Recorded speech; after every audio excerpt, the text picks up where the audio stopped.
Hey, what's up, guys? This is King of the Hill.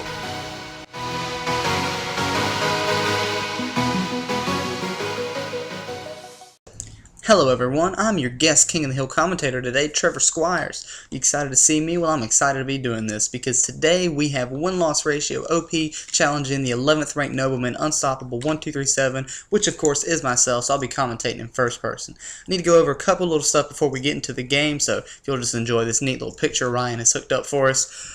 For today, Ryan is not feeling up to par. He's got so many videos that he has to commentate for. It's just taking a lot out of him, and I'm assuming he's a little sick. His voice is probably really off. So I am taking over at least this episode for now.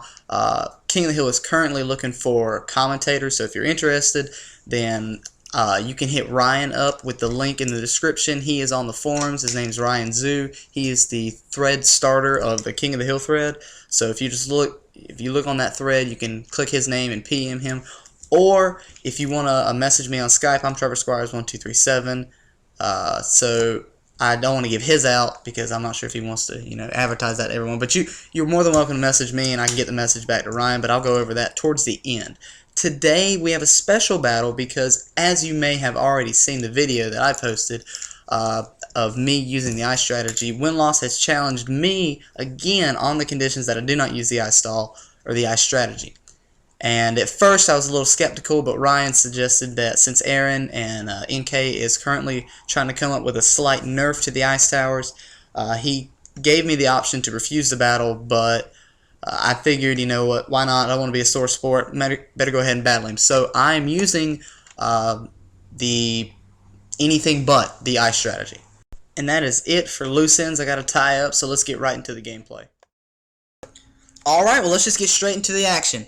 Again, this is win-loss ratio OP versus Unstoppable 1237. Win-loss is challenging for the 11th spot in the Nobleman rankings. As you can see, both players look to be starting with a farm, saving up, no money. There it goes. The first farm and 2 farms down. I expect a similar start, similar to TDA and Assassin Boy, or similar to TDA. Assassin Boy went econ in that game. But if you'll notice, pretty status quo. No one really trying to break the boundaries, everything. It's really, oh, and here goes a blue rush from Unstoppable. I don't know why he sends space blues, but let's see.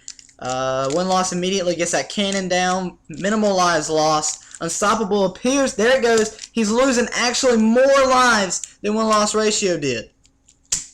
I do not know why Unstoppable sent that rush. Econ is barely effective when you're trying to go for farms. Balance isn't really the best thing. He actually, there he goes. He gets his Bio Boomer in time for Win-Loss's blue rush. But I don't know. I guess he was trying to save the money instead of having to buy a bomb tower, but it didn't really help him much. So he's got his Glaive Ricochet up. Win-Loss does not. There comes some pinks from Unstoppable. Win-Loss has not put his Bio Boomer up. He's losing lives. He's down to what, 130? Oh gosh, it's going down. He still has not put the Bio Boomer. I don't know what he's doing, guys. I really don't. His Bomb Tower Boomer is just not effective. He's not saving up any money. Is he trying to go for a 2-0 farm? There it goes. Alright, he's got the Glaive Ricochet now. Or the Glaive Thrower. His screen froze, I suppose. I've never heard of that happening, but I guess it could. It's just an awful time. He's down to like 39 lives. That's unfortunate. You'll notice, or you'll remember, something similar happened when isuckatbattles played Dark Affliction in the random battles, and he had so much lag. Unfortunately, there's nothing we can do. We can only hope that it doesn't have to affect him as much, make it game-changing or something like that. And you'll see both characters even with the farm economy. Obviously, Unstoppable is winning in lives, but that rarely matters in cards. The only thing lives are there for is to keep you alive, obviously. But they're not an asset to win. Like, you can kind of throw them around, unlike Parker, Bloom, Tony, and mine. Those things are like gold. Pretty status quo, nothing going on. I was hoping to see a Black Rush from, oh, there's a Mortar. Unstoppable looks to be putting, no, he's putting a Boomerang down. Must have feared the Yellow Rush from Win-Loss. The mortar, I'm not sure if that can hold a regrow yellow rush. If it's tested, he might want to micro fast. Because I do not think that can hold a regrow yellow rush. No lives lost. And win-loss really has to keep it no lives lost from here on out. Because he's kind of short on lives. Okay, here's the big rush that round 8 is all about. It's 2 regrow blacks plus a whole bunch of yellows. And there it goes. A few lives are starting to leak. He's getting that boomer, but it's not enough. He's leaking enough. Will this be an early GG on round 9? And he's down to 2 lives. Wow. 2 lives, guys. Just anything could get by. A blue could get by, and he would die. This is it's so close for Unstoppable to win, but he can't get greedy. If he tries to rush him and he ends up losing on that rush, he could easily be counter-rushed and maybe even die. A lot of people get greedy like on round 13 or something like that. They send a quick region rush and they have no defense for counterattack. That also happens on round 20 a lot. Alright, so win-loss is ahead in the farm economy. But Unstoppable has a bit of money saved up. I don't know if it's enough for a 1-0 farm, but let's see. There's a small regrow rush, and it forces win-loss to buy another boomer to keep it no lives lost, but no damage done. And he immediately sells the boomer. Wasted rush from Unstoppable.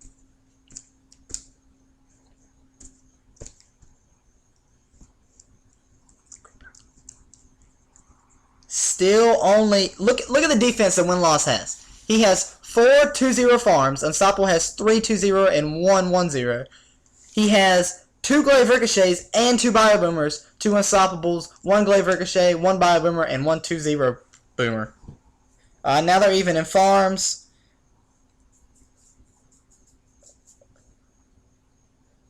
Oh, nothing's happening. I expected win-loss to attack. It would obviously force Unstoppable to at least upgrade that 3rd boomer, if not buy another one. Nothing is going on. It's round 16, not a popular time to attack. Win-loss is still winning in the farm economy. Probably the next attack will be about 18, maybe some fast. Oh, there's a rush by Unstoppable. It's a regen rush. Follow with some camo regen pinks. Are they getting through? Yes, and it's a GG. Oh, that was a camo rush disguised as a rainbow regen rush. And what happens is, when Unstoppable sent the early rainbow regens, he didn't really expect him to go past, obviously, because he had sent another one earlier, and it didn't even get close. So this was about the same size one, plus a little bit more defense. So obviously it's not going to make him leak any lives. But what happens is when that first rainbow layer is popped, you pretty much double the entire amount of balloons because they all go into zebras, which splits out 2 zebras. And if those zebras are popped, they go into a black and a white. And if those blacks and whites are popped, they go into 2 pinks. So you can see how it exponentially gets higher, or the balloon count exponentially gets higher as you destroy the balloons. And what happened was, when the mortar popped the rainbows for the first time, it doubled all the balloons, and those camo pinks were able to slide underneath of the rainbows, or then zebras, and avoid mortar detection. So what we saw was about maybe 40 to 50 lives. So obviously the early crash from win-loss affected him. I'm not sure if Unstoppable could have beaten him without that. If he wanted to try, he would have had to have a bigger rush. Also, he sent regens. I don't know why they were camo and regen. I don't know. I guess it was just easier to send camo regens, but it obviously made the rush a bit smaller. So better micro may have gotten more lives, but all he had to leak was 2. So GG to both parties. We'll see where the next game takes us. Right, I wonder what map win-loss has chosen. Another farm map, Temple, interesting. He may have, wanted to go to a longer map because he already lost to a game with farms. But then again, he may think that he's already better at farms because the only reason he really lost the last game was because of that early round 4 screw-up. Which either way is a logical process, so I don't blame him for picking this map. The one thing with Temple is that both boomer spots can solo black. There's Unstoppable with that blue rush again. I don't know why he sends that blue rush. It doesn't really do much damage, and he ends up losing more lives because he's not putting the cannon down. Plus, I think it's more economical to put a cannon down and then sell it than to send a couple space blues. Plus, you're saving lives. I don't know. But anyway, both boomer spots can effectively handle pinks. I don't think Unstoppables can exactly. It needs to be a bit farther down and a little bit to the left, but it can certainly, it might leak a couple blues or something. It won't make a huge difference, and most people don't send blacks when they're going farms anyway. Usually just to test the waters. So that's something to keep in mind, that they will be able to go full on farm economy from round 4 onward pretty much. And then very minimal regrow yellow rush is needed. Usually a bomb tower right above where the boomerang is arching usually takes all the yellow balloons to greens for the bio boomer, who can then destroy all the balloons. But sometimes it leaks, so it might be cost worthy to maybe do a huge rush with, I don't know, a huge regrow yellow rush, which would add to your economy, but farm economy is just better. So it's tempting to see what each player will do. Again, you got your typical farm game. There's really nothing else to it. No pinks are being tried to, leak a few lives. Obviously, you don't need lives that badly. You just keeping it over 100 is like a comfort zone. You can't. You might leak a few, like a pink or a white or something like that from a regrow rush if you're having to quickly buy the glaive ricochet. So it's nice to have that little cushion, but at the same time, you don't want to try to take away your opponent's cushion at a cost of like, $1,000. There's the third farm. If you remember, neither player got a third farm before round 8 last game, mainly because Unstoppable spent so much money on the pinks, and Win-Loss spent some money not getting his farm early. So there comes Unstoppable's 2-0 boomer that he apparently likes to use, which is in a good spot, but if he's going to glaive ricochet, it doesn't really matter how the boomerang arcs, because it's going to... Oh, here's a huge yellow rush from Unstoppable, but it's not regrow, so it might not do any damage. A giant rush, actually. That was like spanned over 2 economy boosts. And Win-Loss seemed to have no there's a few lives. But it was probably not worth his money, to be honest. Economy doesn't really help you on Temple. It might help you if this game goes past 20, but it's unlikely that a farm game goes past 20. So Win-Loss, nope, never mind. They are now tied again in the farm economy. Unstoppable with a bit more, overall economy, but Win-Loss probably has more money. Round 10, there's some regrow pinks, and Unstoppable's forced to get his glaive ricochet for only like 2 or 3 sets. That was smart by Win-Loss to make him force that buy. Alright, now each of them need a mortar. Neither of them have a mortar. Okay, there's Win-Losses. That's a new place from Unstoppable. It's like almost out of the corner of the map. You can barely see the yellow stuff. If I didn't know better, I wouldn't say it's yellow. But it looks, I think it is. It looks to be a 2-3 mortar. So that is a very interesting spot.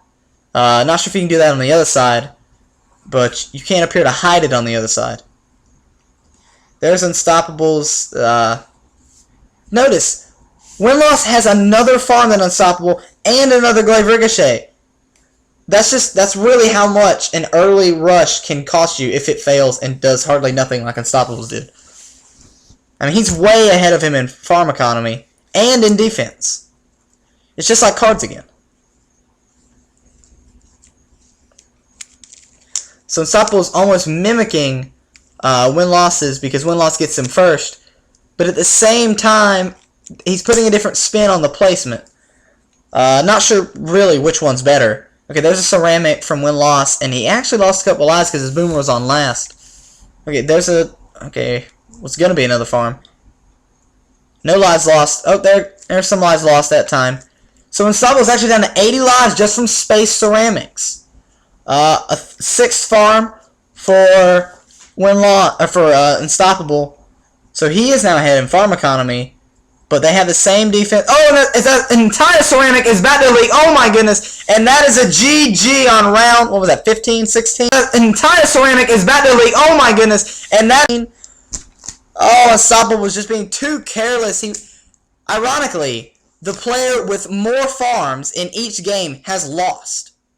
So you really got to be careful when going for farm economy. If you're going to go higher than your opponent, it usually means that he has more money to attack you with. So you really have to keep one of those farms highlighted so you can quickly sell it, build your defense, defend his rush, make him waste the money, and then you could either sell your needed defense for more farms or just wait to build them up again.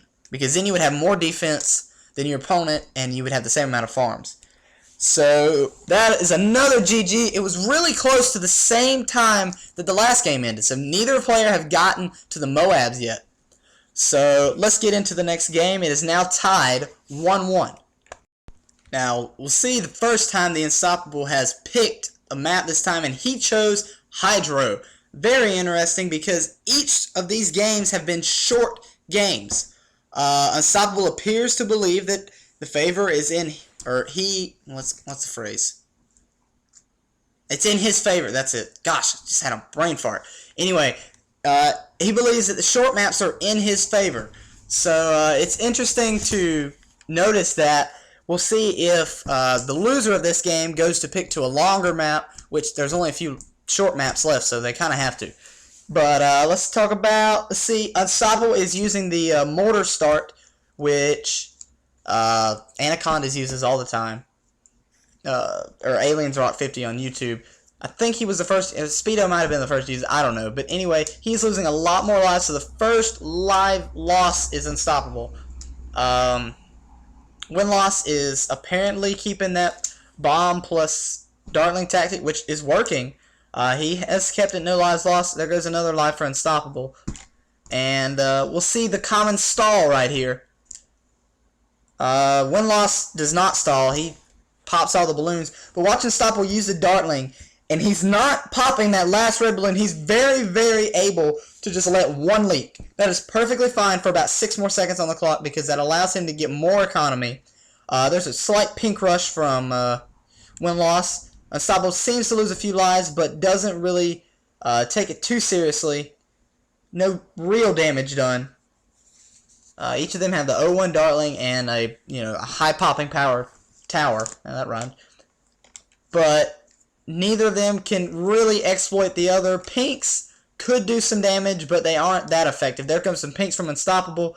Win-loss appears to handle them nicely. No lives lost. No lives lost. That's good. There's a boomer from win-loss. Interesting because boomers don't really work good on that side of the map. They don't arc back around like the left side of the map. So Unstoppable could have tried the farm rush strategy, but appears to not be doing so. Or not appears, is actually not doing so.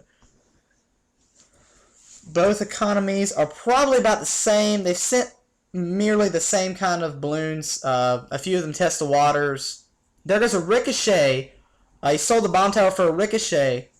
And there goes Unstoppable's 1-2 mortar. So probably about even. I think that win-loss has the advantage right here because he has the stronger and more expensive towers. So even if he's not getting the kind of econ he needs, right now he can make Unstoppable bleed, which he's not really. Unstoppable's handling it surprisingly well. There goes a few lives lost. On Hydro, you definitely want to keep your lives up, but it's so hard to because on round 13, it's so hard to no lives lost to Rainbow Rush. Unstoppable is trying to keep those lives up. May leak a few, but overall, not major damage is being done. I'm not sure what win-loss's economy is, but it's probably a little bit less than Unstoppable right now. There goes a bomb. Well, we can't get the bomb tower down yet. He's got to use that Dartling. Oh, leaks a few lives as he puts the bomb tower down. I can't see his lives right now, but it's probably about 80. No, it's less than 80. It's got to be 60 or something like that.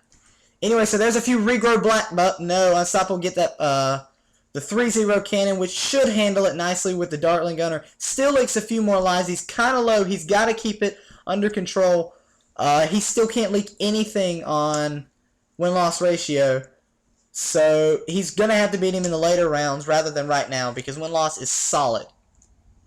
Win-loss is... No, okay, there goes his mortar, so he's going to get camo detection mighty early. Alright, going into round 10, the major... I don't know what is stalling right now. The major thing about round 10 is those regrow pinks, which are very dangerous on Hydro. Most of the time they're not that... Oh, some regen leads from Win-Loss. He's hoping to take advantage of that regrowing blacks / leads, but I think Unstoppable No Lives lost it. Okay, and there's another ricochet from Unstoppable. So I'm not sure if he can hold from a regen rush, but we'll have to find out. We'll see if...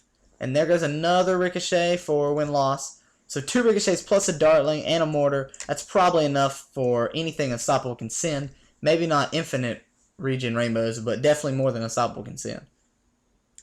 Round 13, no rush from either one. That's interesting. Normally we see a rush by round 13. Not sure who's going to handle it better. Those 2 cannons are sort of working. They kind of alternate to where they can each pop a different layer and thus slow the balloons down for the dartling.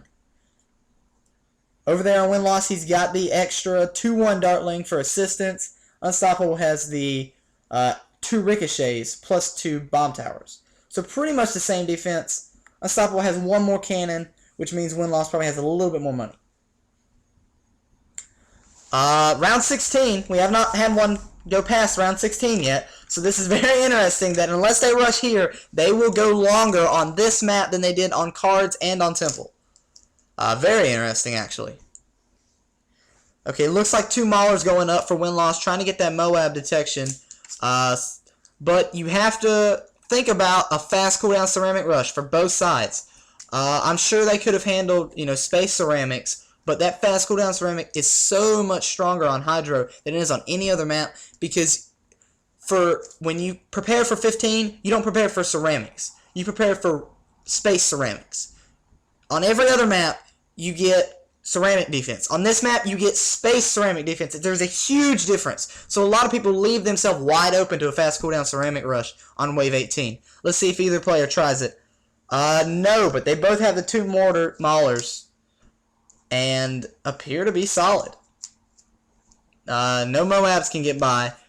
The ceramic children might make each other leak a few lives, but you obviously don't want to rush that unless you're actually going to kill them, because I imagine their economies can't be too high, and they can't have too much money because it's on Hydro, so you would have to send a good bit. So Unstoppable has some kind of secret strategy. He appears to be wanting to show Win-Loss. I'm curious to see what this is, too. Oh, he sold both of his Maulers, and there goes a BFB plus 2 fast cooldown Moabs. Those were regen Moabs, or Moab, BFB, and Moabs. Let's see if Win-Loss can stop him. There goes the first one. He's trying to stop those regen ceramics, but the 4-2 cannon might not be enough. There goes a few. Oh, and that's a GG. Obviously, it's so hard to defend around 20 rush on Hydro. It's just the ceramic children are so evasive. It's so hard to get a lot of shots on them because they're so fast and the map is so short. So you probably need like 2 4-2 cannons and then a couple ricochets just to get that initial ceramic layer off, and then once that's off, the rest of it's kind of easy. Plus you need your maulers and probably your dartling for cleanup, which is so hard to afford on round 20, which is why most games do not go past round 20. So that's a GG for both players. They did last longer than any other game that we've had so far. I'm trying to think of anything else that needs to be said about the strategies. I think Unstoppable had a little bit of an edge because he went for those grouped greens on round 6 when win-loss ratio was trying to get him down in lives, and he did actually get him down in lives, but he's got to take advantage of that with some kind of mortar exploit or something. Unstoppable was so weak, or he had so little lives that he did not have that cushion that I talked about earlier. Maybe Win-Loss should have tried to have exploited his mortar a little bit more, maybe similar to the way that Unstoppable did in the first game on cards, but it's all said and done. We'll see what Win-Loss decides to pick for the next map. Alright, so this is the second map that Win-Loss has chosen. He chose Yin Yang. Interesting because it's probably a medium-sized map. It's probably about the same size as Park, but it's a lot easier to go economy on, for reasons I'll show you in a second here. But you know, it's probably about the same size as Pyramid too. Maybe a little bit smaller, but Pyramid's a bit harder to defend. Park's pretty easy to defend. The only thing about Yin Yang is that there's no really good mortar placement, so you always got to go village pretty much. But as we can see from the spoiler that I, didn't crop out, Unstoppable is using mortars, so that might be something, foreshadowing for the rest of the game.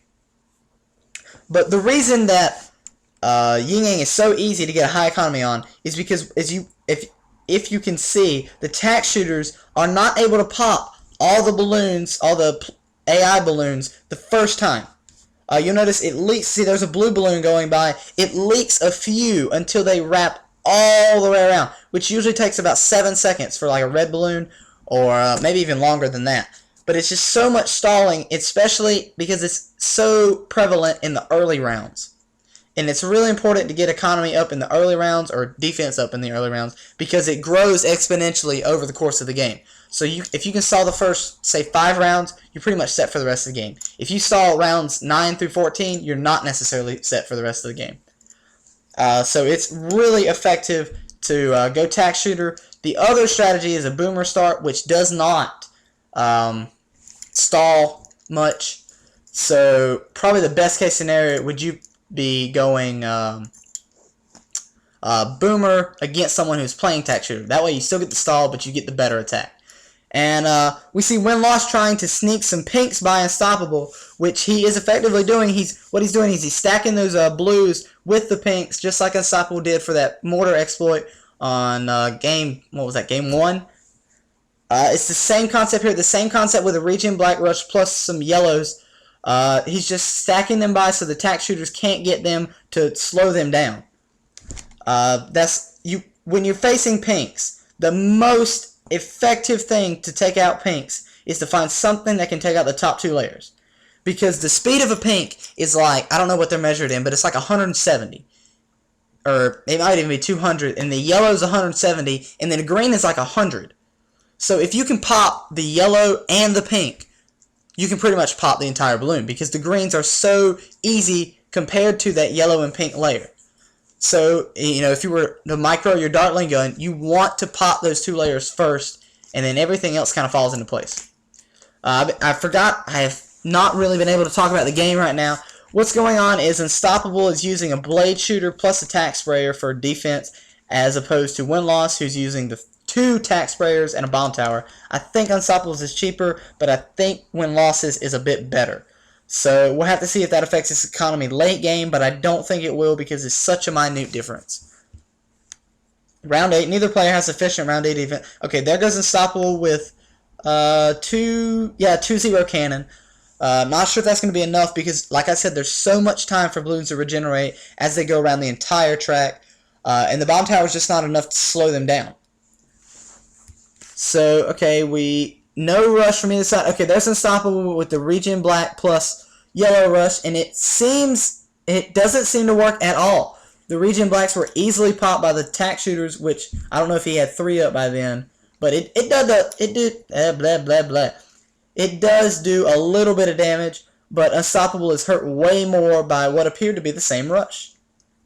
So, win-loss ratio again is ahead in lives. He seems to be ahead in lives just like every game, except for the time that, his computer lagged out. And there goes the ace. One bad thing about the ace, if you change its path, sometimes it goes off the screen for like 5 minutes. So you really got to place it early, but at the same time, you can't afford that much if you're trying to get economy. I'm not sure why Unstoppable was using an ace, to be honest, because he can't pop camo les. And there's a village from win-loss ratio. So that's his camo detection. Already got it up 0-1. Unstoppable has enough money for Operation Darkstorm, but does not appear to be getting it. Oh, I see what he's doing. He's waiting for the ace, or for the balloons to go as far as they can and stall for as long as they can. And then he got the Operation Darkstorm for the small pink, or the small camo pink rush, which still lost some lives. But at this point, I don't think he's going to be able to get win-loss below him in lives. There's some camo leads. He's going to have to get a mortar up.